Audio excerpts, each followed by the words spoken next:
Hi Marlies, I hope everybody is well in Los Angeles at the moment and the Anglophile channel. This week is a very special event for Her Majesty the Queen, and Helena and I thought this would be a great occasion to talk about for your wonderful channel.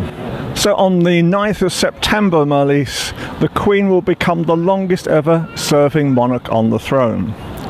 Queen Victoria lasted 23,226 days, 16 hours and 23 minutes. How about that for a fact?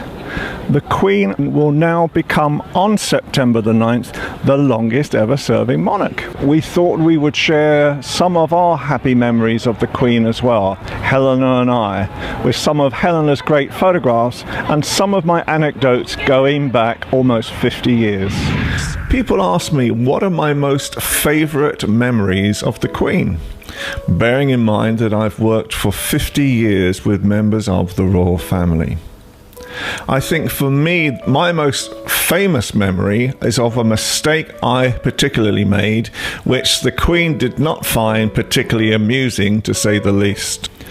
In the Silver Jubilee of the 1970s, I was asked to photograph the Queen and the Boy Scout Association of Great Britain in Hyde Park. The association had decided to go into the Guinness Book of Records and cook the longest ever sausage in the world. So I duly arrived and I saw the Queen arrive at the bottom of what appeared to be a maze of sausage going up and down rows.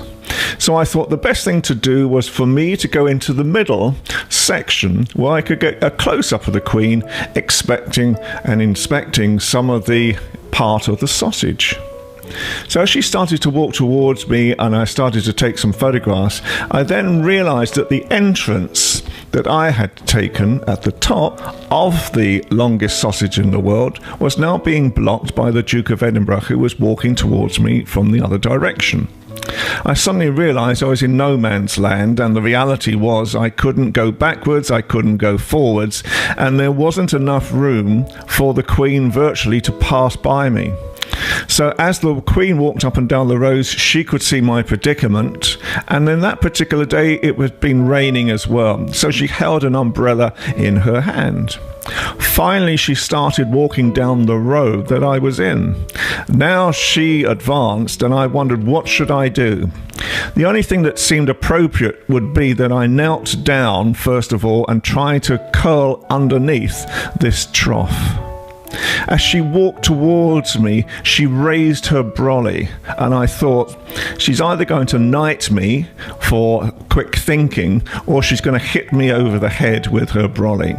As she managed to sidle past me, she looked down at me, gave me a slightly icy stare, and went, I had received the royal and that wasn't a good situation for me to be with. Princess Elizabeth, as a young child, was very, very prim and proper and orderly, unlike her mischievous sister Margaret Rose. But on one occasion, during a French lesson, Marion Crawford was very, very, very shocked to find Princess Elizabeth up to tricks. Now, we discovered that she really, really didn't like her French lessons, and she sat there and thought, what can I do to stop my French lesson? She really, really didn't like it, and she just sat there, picked up her pot of ink and poured it all over her head, and all this black ink trickled through her blonde little curls. Marion Crawford was absolutely horrified, obviously raced to clean Princess Elizabeth up, but it just shows that there was a little bit of mischief within Princess Elizabeth. On the 13th of March 2015, the UK's Afghanistan war effort was honoured at St Paul's Cathedral. It was a lovely, lovely affair, and it was a beautiful, intimate moment where I captured a very special photograph. The Queen and Philip coming down the steps at St Paul's Cathedral, and the Queen put out her hand to Philip, and the Philip took her hand lovingly and helped her down the steps. And it's always it was a beautiful moment, and Philip is always by her side and always will be. I attended the Order of the Garter service this year on the 13th of June and captured a truly amazing picture, well, to me a great picture, where the Queen smiled at me.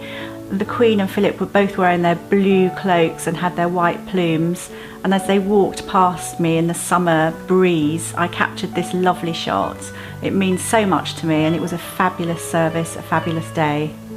Thank you, Helena, for those wonderful memories, and they are terrific photographs that you've taken as well. This week I've been complaining that not enough has been done about commemorating the Queen being the longest ever serving monarch. But then in my newspaper today, what do we get? We get this. So it's 80 pages of wonderful photographs. So at long last, at least someone at the palace is looking at us. Well, it's goodbye from both of us in London, Marlies. Goodbye from me. And Helena, I think, has got a last word to say as well. Yeah, of course.